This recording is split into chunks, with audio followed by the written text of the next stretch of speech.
Hey everyone.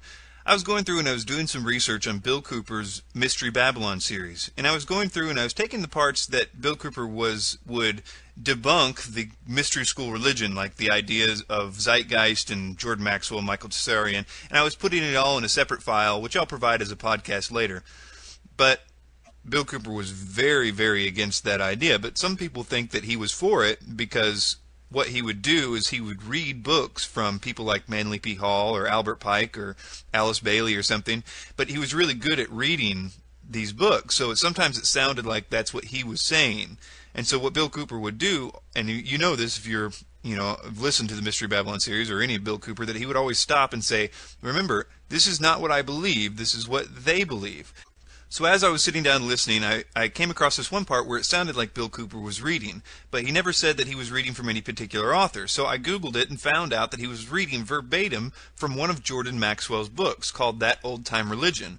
Except what's interesting is that Bill Cooper was reading it in the same way he would read from Manly P. Hall or Albert Pike, and he would stop and say, this is what they believe. The mystery school religions. In fact, Jordan Maxwell was friends with Manly P. Hall. Here's him saying that. Manly Palmer Hall, one of my very good friends, said in one of his lectures. Now, what we're going to do is we're going to go through this audio from Bill Cooper, and we're going to show how William Cooper was literally calling out Jordan Maxwell's belief as being a part of the mystery school. And we're also going to debunk the idea that Jordan Maxwell was only trying to show us what the mystery schools believed, which he never once stated, and in fact states the direct opposite. And Bill Cooper will point that out, and there will be no mistaking there. We're also going to go through the interview that Bill Cooper did with Jordan Maxwell and show that it was not only the first time that they had ever met, but that Jordan Maxwell thought that he could get away with saying his usual spiel to Bill Cooper, but Bill Cooper stopped him in his tracks, and then they changed the subject. It's very interesting. One more thing before we get into the meat of this. I'm sorry for taking so long.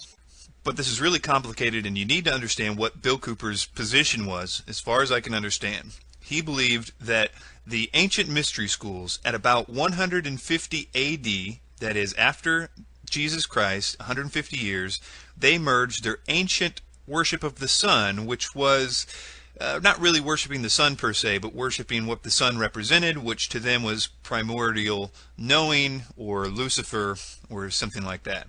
So anyway, about 150 AD, after the Christianity was spreading like wildfire, they took the real history of what had happened 150 years before and merged it with their sun worship.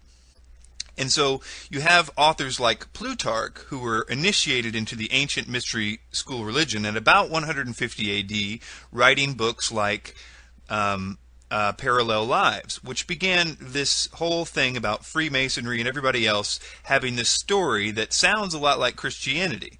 And that's what Gnosticism and the Catholic Church and all that is today. This version of the mystery school religion that was merged with Christianity, which they couldn't control, at about 150 AD.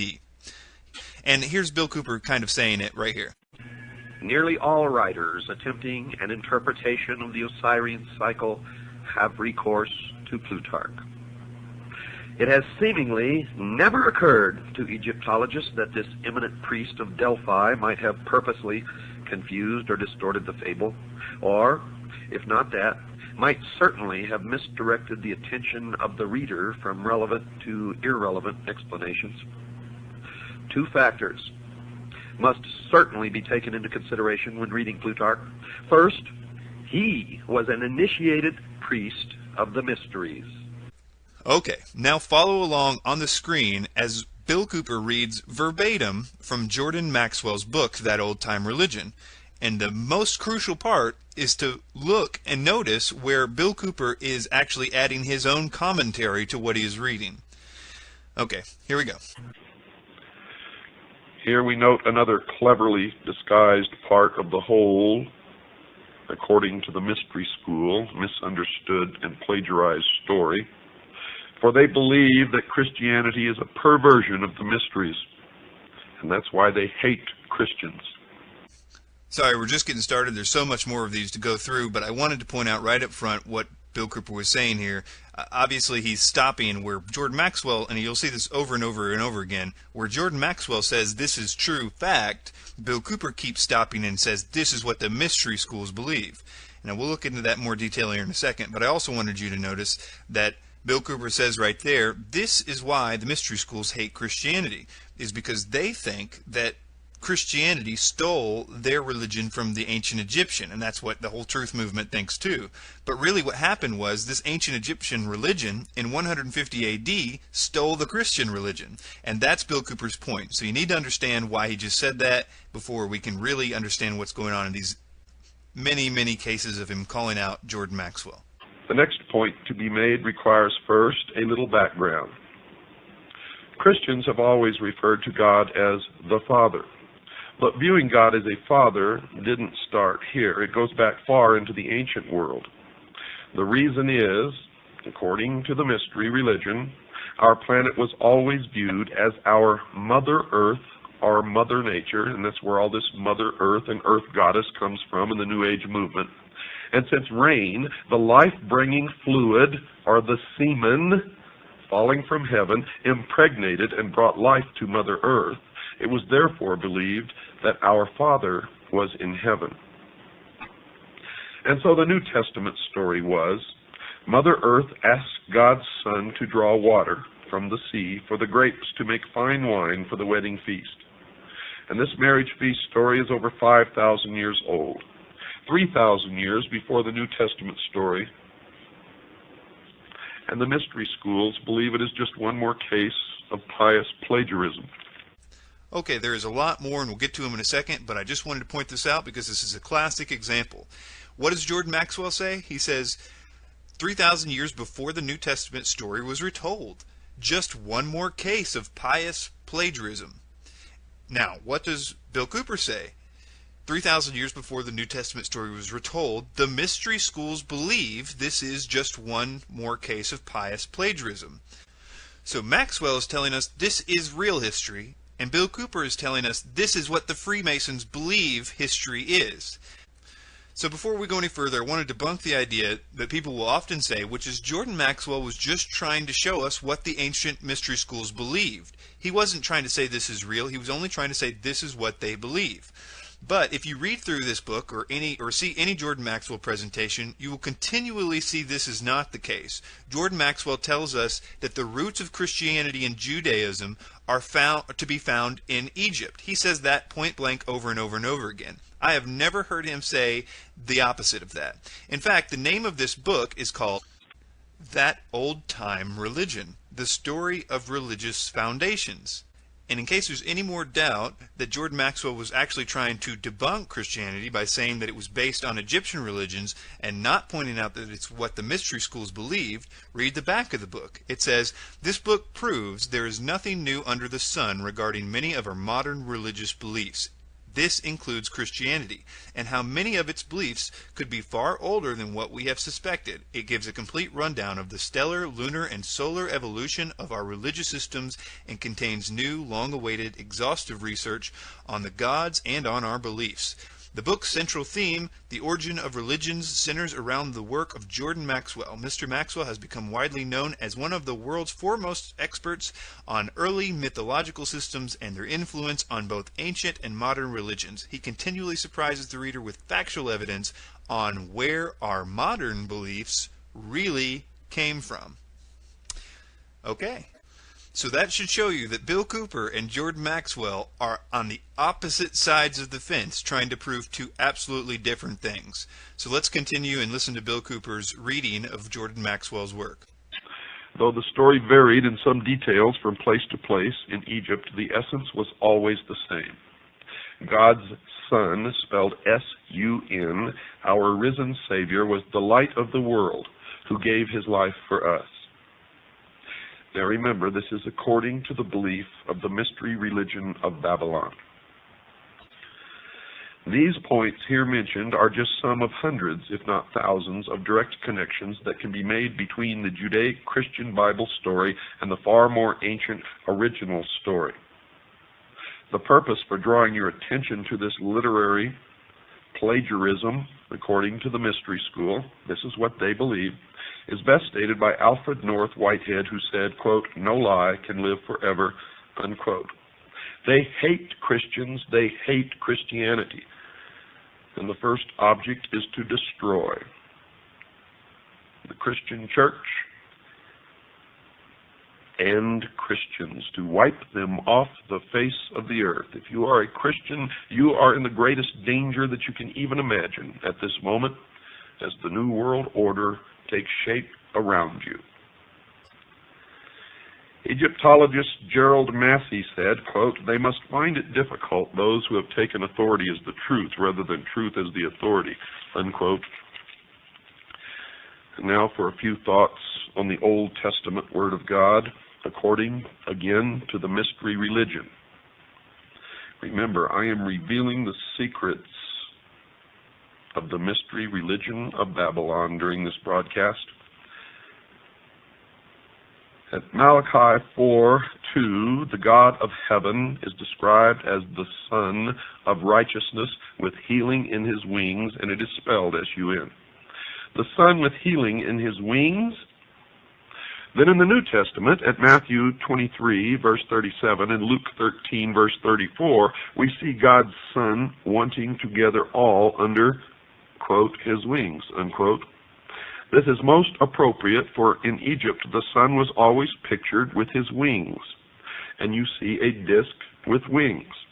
Now all these pitiful little twits running around calling themselves ufologists, and Zachariah Sitchin, who has perverted the interpretation of the ancient writings, claims that this means that the Egyptians, whenever they drew these or put these hieroglyphics on in their writings, were indicating that UFOs came from other planets, and nothing can be farther from the truth. But this is part of the mystery Babylon deception, trying to convince the people of the earth that we are threatened by some other species from some other planet, so that they can more quickly bring about their new world order, their one world totalitarian socialist government. Don't fall for it, folks. It's important to point out here that Zachariah Sitchin and Jordan Maxwell were very, very close. Jordan Maxwell funded Zachariah Sitchin. There's interviews where you can watch Zachariah Sitchin and Jordan Maxwell basically giving Jordan Maxwell the interpretations that he used to justify a lot of this. The important part is that you need to go to sitchiniswrong.com, where you can find out that apparently Zachariah Sitchin was knowingly misrepresenting the Akkadian and Sumerian text for a specific purpose. Whether or not it's the purpose that Bill Cooper is saying, I don't know. Also, I did a short film called Sitchin is Wrong that's not affiliated with sitchiniswrong.com, but it shows a lot of the physical archaeological evidence that Sitchin presented is very, very suspect and unverified, and in some cases probably an outright fabrication. I have found that most of these people involved with the so-called UFO research who are trying to convince you of this are Freemasons, most of them 32nd degree of the Scottish Rite. And evidently they are attempting to do their best toward the furtherance of the great work in order to attain the 33rd degree, which can only be attained by meritorious work to bring about the completion of the great work, which is the destruction of the church, the state, and the enslavement of the mob, which is all of us. I hope you hear me out there. Keep all of the foregoing in mind, folks. We read again from the Old Testament book of Psalms. At Psalms chapter 23, verse 4, we read that old, dog-eared, tired, exhausted, and equally misunderstood chestnut, according to the mystery schools, used by every man of the cloth to put the sheep to sleep. We quote it here, quote, "Yea, though I walk through the valley of the shadow of death, I will fear no evil." This is a great example because Jordan Maxwell here is trying to say this about the Bible. He says, at Psalms 23, we read that old, dog-eared, tired, exhausted, and equally misunderstood chestnut used by every man of the cloth to put the sheep to sleep. Okay, so that's not, he's saying that's what the Bible is. It's an old dog-eared, tired, exhausted, equally misunderstood chestnut. Only with his shepherd staff, but at Revelations 12, verse 5, and Revelation 19, verse 15, is also said to rule with a rod of iron. And I have pictures here of all of this. You can't see it, but you can go to the library and find this stuff. Our research has been thorough, and we have managed to place members of CAGI within the Masonic lodges, and we have verified everything that we are telling you here now. We have infiltrated the lodge. Let me ask you why in the world you would want to infiltrate the lodge to verify what's being read here. If you wanted to verify what was being read here, you would infiltrate the British Museum, or you would infiltrate the archaeological museums in Egypt or the ancient temples to verify that. But no, he says in order to verify what he's reading, he had to have a CAGI member report from inside the lodge. That is because this information isn't real except for inside the lodges. So that's where you would verify it and say, yep, they believe it in there. Okay, we're going to move on. A lot of you are going to say, well, didn't Jordan Maxwell appear on the Bill Cooper program? Yeah, and I want to play the audio from this, and I want to show you that, first of all, Bill Cooper says pretty much point blank he's never met Jordan Maxwell before. He doesn't really know anything about him. He's just had people tell him that he should have him on. Then he has him on, and Jordan Maxwell goes through his whole spiel, and Bill Cooper at one point says, you can move up a little bit. My audience is pretty aware of all this New World Order kind of stuff. And then Jordan Maxwell launches into his "the Son is really Jesus" spiel, and he goes through the whole thing. And as he's going through it, Bill Cooper, who has been talking about this and saying this is what the mystery schools believe for the whole series, stops Jordan Maxwell and says, hey, this, you should pretty much say this is just symbolism, right? This is just what they believe. And Jordan Maxwell, having been caught in this whole thing, says, oh, yeah, it's just symbolism. It's just symbolism, just like you say, Bill. But this constitutes the only time that I've ever heard Jordan Maxwell admit that. So it's interesting to me that it happened on the Bill Cooper program. And here we go. Simply because I want to devote the maximum amount of time to our special guest tonight, Mr. Jordan Maxwell. Now, I never met Jordan Maxwell in my life until today. I don't really know him personally. I have been introduced to him circuitously through a bevy of my own personal friends, whom after listening to my lectures, after reading my book, realized that Mr. Jordan Maxwell and I have quite a bit in common. And they prompted me, pushed me, you might say, to meet with this gentleman. Pentagon. Yeah, they don't pay these people big money to make mistakes. The president, when he does something, or this government does something, they know what they're doing. Now, it may not make any sense to you, but according to other plans, if you understand what's going on behind the scenes, it makes a lot of sense.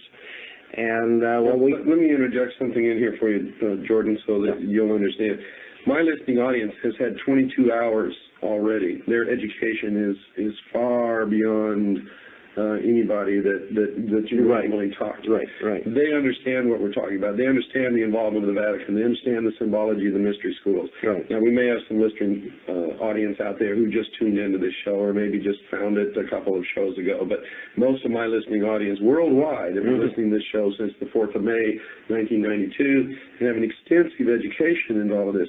So if you want to cut to the meat of the matter, these people will understand. You don't have to build up to it. Right. Well, I mean, I talk to audiences so often, and I it was still in the same degree on the sundial. It didn't move. So they said, the ancient Egyptians said, anything that was moving and is now not moving is dead. So therefore they said God's son died and was in his tomb or dead for 3 days. Then on December 25th, anything that was dead and in his grave and not moving for 3 days, and now begins to move back to the northern hemisphere, it moved its first degree. So on December 25th, they said God's son is born on December 25th. Now, in the real world, let's clarify something for a lot of people who are listening out there. You're not talking anything about Christmas. You're not talking about what Christians traditionally recognize as, I'm getting as into the birth of Christ. You're getting into symbolism of the ancient religion of the sun, which was later perverted in Christianity to reflect this in order to capture the pagan worshipers into the Christian church. Absolutely. So let me challenge you guys to find me any other place where Jordan Maxwell stops himself in the middle of this whole the Son. So if you listen to this interview, notice that when Bill Cooper says that, and although Maxwell's like, oh yeah, of course, notice Jordan stops talking about it then. They launch into corporate symbolism or what have you after that, but they don't talk anymore about what the Son really is or what it really means, because they're on the opposite sides of the fence there. From all these different philosophers who visited Egypt, we shall secure a better estimation of the profundity of Egyptian learning than from even the Egyptian writings themselves. Plato went to Egypt and was initiated into the mysteries in the Great Pyramid, where he lay for 3 days and 3 nights in the sarcophagus, during which he was imparted knowledge which he was to guard, protect. I laid in the king's sarcophagus and was blessed in a ritual by a Chemite priest. I firmly believe, and I live my life according to this, that I owe my first allegiance to my God and Jesus Christ. My second allegiance I owe to the Constitution of the United States of America, and my third allegiance to my family. And the reason my allegiance is that in that order is because God endowed man with unalienable rights. The Constitution protects those rights, and the family is thus able to survive and be protected and thrive. And the family is the basic unit of civilization. Period. And I further believe that any man or woman without principles that they are ready and willing to die for at any given moment that they are called upon to do it are already dead and are of no use or consequence to anyone, not even themselves. Understand what I just